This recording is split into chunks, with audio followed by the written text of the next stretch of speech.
Everyone, today we will speak about the temporal bone. Temporal bone, this is an irregular bone. This is present between occipital, sphenoid and the parietal bones. It has three parts: the squamous part, the petrous part and the tympanic part. The squamous part, this is present lateral to the petrous part. It is present between the sphenoid, parietal and the occipital bones. It has parietal border, it has parietal notch, it has sphenoidal border also. The tympanic part, it has the tympanomastoid fissure. It has a tympanomastoid fissure and it also has the external acoustic meatus.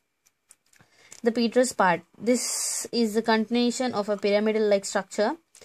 It has the mastoid process and also the pyramidal part.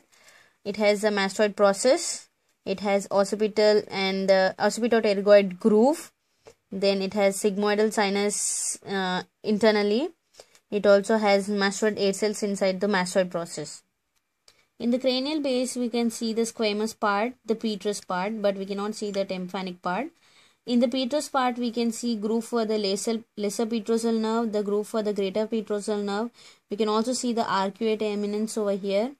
We have the trigeminal impression over here, the trigeminal nerve impression. Then we have the groove for the sigmoid superior petrosal sinus. There is also groove for the sigmoid sinus internally. This is present like in the middle cranial fossa.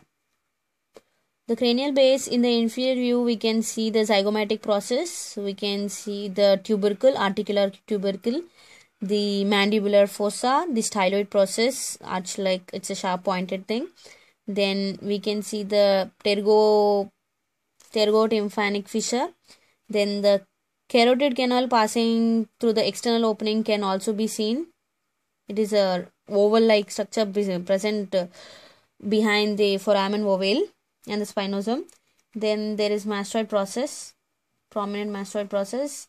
After the mastoid process, we can see the stylomastoid foramen, a small round one. Then the petrous part over here, articulating with the base of the occipital part.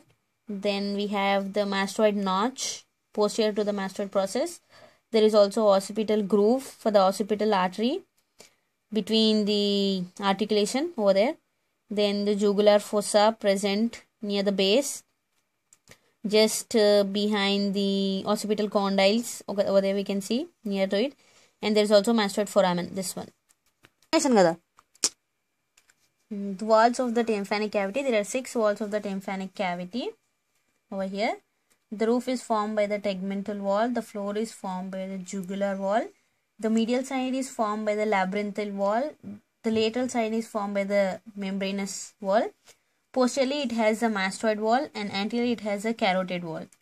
The roof, it is separated from the cranial and the tympanic cavities. The floor, it is separated by the tympanic cavity and the jugular fossa over here. Then medially, it has promontory, fenestra, vestibuli, cochlea and the facial prominence. Then laterally, it is formed by the tympanic membrane. It separates the cavity and the external meatus. Mastoid wall, it is a bony thing, and anteriorly there is a carotid wall.